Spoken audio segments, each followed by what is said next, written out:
Nadung kong ya pia la mau jeng kang ya pi ngale chi kerfang sati jeng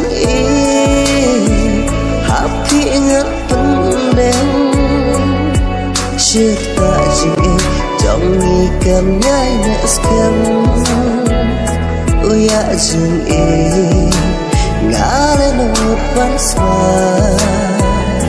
utak ya pi ngalara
chính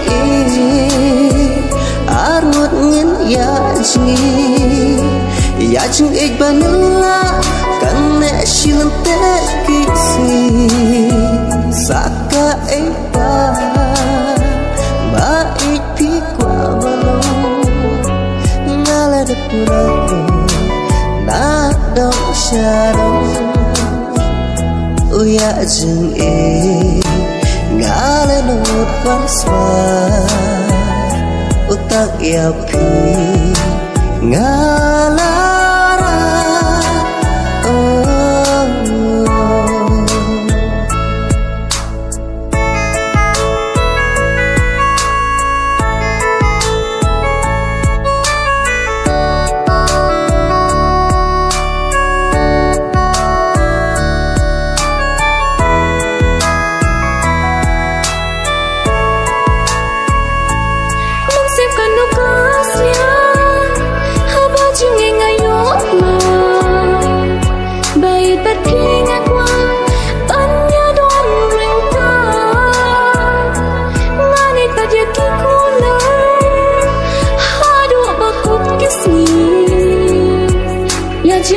chúc